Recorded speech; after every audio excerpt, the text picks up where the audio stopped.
നമസ്കാരം. ഗണേശനെതിരെ CPM-ൽ പടയൊരുക്കം ശക്തമാണ്. Electric bus വിവാദം വന്നതോടെ ആ പൊട്ടിത്തെറിക്ക് ഒരു കാരണം കിട്ടി എന്ന് മാത്രമേയുള്ളൂ. നിലവിൽ ഭരണപക്ഷത്തെ പ്രതിപക്ഷമായാണ് ഗതാഗത മന്ത്രി ഗണേഷ് കുമാറിന്റെ പോക്ക്. ഈ പ്രതിപക്ഷ പോക്ക് പിണറായിക്കുൾപ്പെടെ ആർക്കും താല്പര്യവുമില്ല.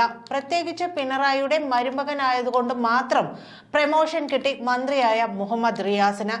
കട്ടയ്ക്ക് പാര വയ്ക്കുക നിൽക്കുകയാണ് റിയാസ്, കൂടെ പിണറായിയും. അവരെക്കാൾ കൂടുതൽ ഷൈൻ ചെയ്താൽ സഹിക്കില്ലല്ലോ. അതുകൊണ്ട് കൂടിയാണ് ഈ ബസ് വിവാദത്തിന് പിന്നിലുള്ള കാരണങ്ങൾ. പക്ഷേ ഗണേശന് നല്ല രാശിയാണ്. ഇത്രയൊക്കെ പ്രശ്നങ്ങൾ വന്നിട്ടും മന്ത്രിയായില്ലേ. ജോസ് കെ മാണി ഉൾപ്പെടെ സരിത വിഷയത്തിൽ എല്ലാവരും എതിർത്തു മന്ത്രിയാകണ്ട എന്ന് പറഞ്ഞിട്ട്. എന്നിട്ടും അതാണ് ഗണേശൻ. പക്ഷേ കുറ്റം പറയരുതല്ലോ, നല്ല മന്ത്രിയാണ്. അത് മന്ത്രിയായിരുന്ന സമയത്തൊക്കെ തെളിയിച്ചിട്ടുമുണ്ട്. ഒരു വകുപ്പ് അതെങ്ങനെയൊക്കെ കൊണ്ടു നടക്കണമെന്നൊക്കെ അറിയാം. അതുകൊണ്ടിപ്പോ എന്ത് പറ്റി എന്ന് ചോദിച്ചാൽ ഇടതു മുന്നണിയിൽ തന്നെ ഒരു കുറുമുന്നണി ഉണ്ടാക്കുകയാണ് ഗണേശൻ. അത് ഗണേശനായിട്ട് ഉണ്ടാക്കുന്നതുമല്ല, CPM-കാർ നല്ല പെരുമാറ്റവും അടിമത്തം നടപ്പാക്കാത്തവരുമായതുകൊണ്ട് ഗണേശന് പിന്നാലെ കൂടുന്നവരാണ്. ഗണേശനൊന്നും നോക്കാനില്ല. രാഷ്ട്രീയമില്ലെങ്കിലും ജീവിക്കും. പറയാനുള്ളത് മുഖത്ത് നോക്കി പറയും. ഇപ്പോൾ പതുങ്ങിയിരിക്കുന്നതും ചിലതൊക്കെ മനസ്സിൽ കണ്ടുകൊണ്ടു തന്നെയാണ്.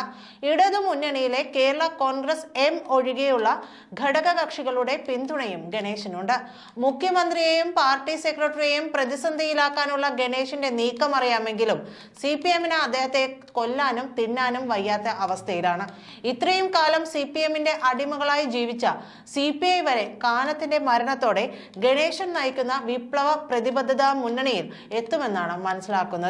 സോളാർ കേസിൽ ജോസ് കെ മാണിയുടെ പേര് എഴുതി ചേർത്ത ഗണേശനൊപ്പം ചേരാൻ കേരള കോൺഗ്രസ് തയ്യാറല്ല. ഇത്രയും കാര്യങ്ങൾ ഇവിടെ നിൽക്കുമ്പോൾ തന്നെ പുറത്തു വന്ന മറ്റൊരു കാര്യമുണ്ട്.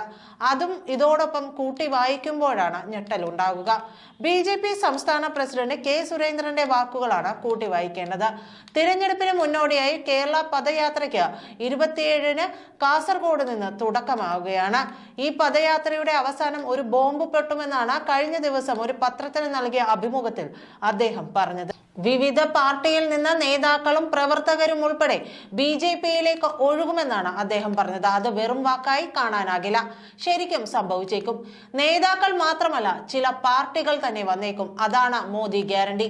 ഇപ്പോൾ തന്നെ കണ്ടില്ലേ, നരേന്ദ്രമോദി 2 തവണ കേരളത്തിൽ തുടർച്ചയായി എത്തിയപ്പോൾ കേരളം പ്രതീക്ഷിക്കാത്ത പലരും വേദിയിലെത്തിയില്ലേ.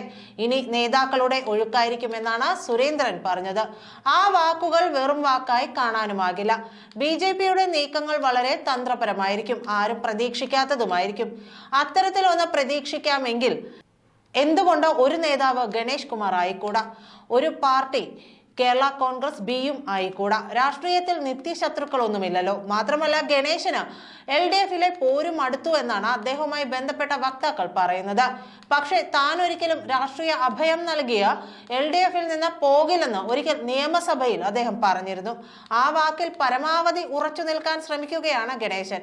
BJP-ക്കാണെങ്കിൽ ഗണേഷ് കുമാർ വന്നാൽ ഒരു നഷ്ടം സംഭവിക്കാനില്ല, മറിച്ച് നേട്ടമേ ഉണ്ടാവുകയുള്ളൂ. ഗണേശന്റെ പേരും പെരുമയും ഒക്കെ അവർക്ക് നേട്ടമാകും. അതുകൊണ്ട് തന്നെ അദ്ദേഹത്തിന് വേണ്ട പ്രാധാന്യത്തോടെയുള്ള പദവി നൽകുകയും ചെയ്യും. അപ്പോൾ അത് ഇരുവിഭാഗത്തിനും നേട്ടമുള്ള ഒരു തീരുമാനം ആകുകയേ ഉള്ളൂ. സമയം കേരള പദയാത്രയുടെ പ്രധാന ലക്ഷ്യം കഴിഞ്ഞ 10 വർഷമായി നരേന്ദ്രമോദി കേരളത്തിന് ചെയ്യുന്ന നേട്ടങ്ങൾ വിശദീകരിക്കലും ഇനിയും പ്രധാനമന്ത്രിയുടെ ആനുകൂല്യങ്ങൾ ലഭിക്കാത്തവരെ അതിന് അർഹരാക്കലും അവരെ ബോധവൽക്കരിക്കലുമാണ്. മുഖ്യമന്ത്രിയുടെ യാത്രയിൽ വാങ്ങി പെട്ടിയിൽ പൂട്ടിയ നിവേദനങ്ങൾ പോലെ ആവില്ല കേരള പദയാത്രയിൽ സംഭവിക്കുക. പരാതിക്കാർക്ക് യാത്രയിൽ നേരിട്ടെത്തി കാര്യങ്ങൾ വിശദീകരിക്കാം. കഴിയാവുന്നതെല്ലാം അപ്പോൾ ചെയ്യും. ഇവിടുത്തെ റോഡും പാലങ്ങളും റെയിൽവേ വികസനവും ദേശീയപാത വികസനവും മുടങ്ങാത്ത റേഷനുമെല്ലാം കേന്ദ്ര സർക്കാരിന്റെ സംഭാവനയാണ്. അതിപ്പോൾ ജനം അറിഞ്ഞു തുടങ്ങിയിട്ടുണ്ട്. രാജ്യത്ത് BJP ഭരിക്കുന്ന സംസ്ഥാനങ്ങളെക്കാൾ കൂടുതലായി മോദി സർക്കാർ കേരളത്തെ ശ്രദ്ധിക്കുന്നുണ്ട്. അത് ജനങ്ങളിലേക്ക് എത്തിക്കുക, മോദി ഗ്യാരണ്ടി ഉറപ്പുവരുത്തുക എന്നതൊക്കെയാണ് പദയാത്രയുടെ ലക്ഷ്യങ്ങൾ. എന്തായാലും എന്തൊക്കെയാണ് ഈ വരുന്ന നാളുകളിൽ സംഭവിക്കാൻ പോകുന്നതെന്ന് കാത്തിരുന്നു തന്നെ കാണാം. നന്ദി.